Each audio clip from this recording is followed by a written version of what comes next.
যুক্তরাষ্ট্রে কংগ্রেসে জমা দেওয়া এক প্রতিবেদনে গত মে মাসে ভারতের সঙ্গে 4 দিনের সংঘাতে পাকিস্তানের সামরিক সাফল্যের কথা তুলে ধরা হয়েছে। বিশেষ করে এই সংঘাতে চীনের তৈরি অস্ত্র ব্যবহারের বিষয়টি উল্লেখ করা হয়েছে। গত মঙ্গলবার US China economic and security review commission প্রতিবেদনটি জমা দিয়েছে। চীনের সঙ্গে দ্বিপক্ষীয় বাণিজ্য ও অর্থনৈতিক সম্পর্কের ক্ষেত্রে নিজেদের জাতীয় নিরাপত্তার প্রভাব মূল্যায়নে এই কমিটি গঠন করে যুক্তরাষ্ট্র। তো সংঘাতের পরপর পাকিস্তান দাবি করেছিল তারা ভারতের 5টি যুদ্ধবিমান ভূপাতিত করেছে। পরে সংখ্যাটি বাড়িয়ে 7টি বলে দাবি করা হয়। ইসলামাবাদের দাবি, সংঘাতে তার নিজের কোনো যুদ্ধবিমান ভূপাতিত হয়নি। ভারত প্রথমে তাদের 3টি বিমান ঘাঁটিতে হামলা চালায়।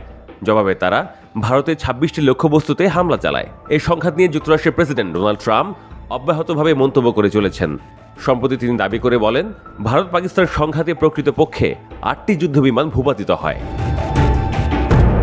প্রতিবেদনে ভারত পাকিস্তান সংঘাতে চীনের ভূমিকার কথাও গুরুত্বের সঙ্গে উল্লেখ করা হয়েছে।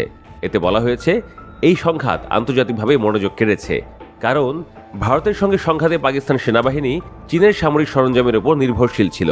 পাকিস্তান চীনের গোয়েন্দা সামর্থ্যের সুবিধা নিয়েছে বলেও জানা গেছে। প্রতিবেদনে আরও বলা হয়েছে, নয়াদিল্লির দাবি, সংঘাত চলাকালে ভারতের সামরিক অবস্থান সম্পর্কে তাৎক্ষণিক তথ্য দিয়ে পাকিস্তানকে সাহায্য করেছে চীন। পাশাপাশি প্রতিবেদনে এটা বলা হয়েছে, পাকিস্তান এই অভিযোগ অস্বীকার করেছে। তবে এই সংঘাতে নিজেদের অংশগ্রহণের মাত্রা কেমন ছিল, চীন তা স্বীকার বা অস্বীকার কোনোটিই করেনি। চীন 2025 সালে পাকিস্তানের সঙ্গে সামরিক সহযোগিতার পরিসর আরও বাড়িয়েছে বলে উল্লেখ করেছে প্রতিবেদনটি। এর মধ্য দিয়ে ভারতের সঙ্গে নিজেদের নিরাপত্তা উত্তেজনাকে আরও জটিল করে তুলেছে চীন, এমন মন্তব্য করা হয়েছে প্রতিবেদনে। মার্কিন কংগ্রেসে জমা দেওয়ার প্রতিবেদনে আরও বলা হয়েছে, চীন ও পাকিস্তান 2024 সালের নভেম্বর ও ডিসেম্বরে 3 সপ্তাহব্যাপী সন্ত্রাস বিরোধী ওয়ারিয়র 8 মহড়া পরিচালনা করেছে। চলতি বছরের ফেব্রুয়ারিতে চীনের নৌবাহিনী পাকিস্তানের বহুজাতিক AMAN মহড়ায় অংশ নিয়েছে। এসব মহড়া দুই দেশের মধ্যে ক্রমবর্ধমান প্রতিরক্ষা সহযোগিতারই প্রমাণ। প্রতিবেদনের তথ্য মতে, বর্তমানে পাকিস্তানের বৃহত্তম প্রতিরক্ষা সরঞ্জাম সরবরাহকারী দেশ চীন। 2019 থেকে 2023 সালের মধ্যে পাকিস্তানের প্রায় 82% অস্ত্র এসেছে চীন থেকে। প্রতিবেদনে আরও বলা হয়, ভারত পাকিস্তানের মে মাসের সংঘাতে প্রথমবারের মতো চীনের আধুনিক অস্ত্র সরাসরি ব্যবহার করা হয়।